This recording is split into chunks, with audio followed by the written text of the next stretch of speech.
Pour les apercevoir ou les filmer, il faut s'armer de patience et d'un bon zoom. Deux lynx ibériques sont arrivés au Naturzoo de Mervan à la mi-juin. On les voit pas, voilà, ils sont craintifs, donc il n'y a pas de souci. Et pour les accueillir, le parc a dû répondre à un cahier des charges bien spécifique. Voilà, nous on a fait un enclos 3 fois plus grand que ce qu'ils nous demandaient nous. Fallait pas non plus qu'un seul enclos, il fallait aussi des petits enclos en fait à côté pour éventuellement faire de la reproduction ou pouvoir séparer les individus en cas de souci. Il fallait que l'enclos soit assez végétalisé aussi. Donc on a mis pas mal d'essences d'arbres qui viennent aussi de là-bas, comme le chêne liège qu'on a ici.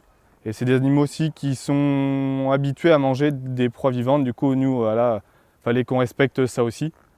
Donc ils vont manger du lapin vivant. C'était dans le cahier des charges en fait à remplir. Originaires de l'Espagne et du Portugal, les lynx ibériques sont en partie élevés dans des centres dédiés. Ils sont ensuite réintroduits dans leur milieu naturel. C'est l'espèce de félin la plus menacée. Il faut savoir qu'avant 2000, on en trouvait moins de 100 individus dans le milieu naturel. Voilà, les chiffres là maintenant ont réaugmenté, sont passés à plus de 1000.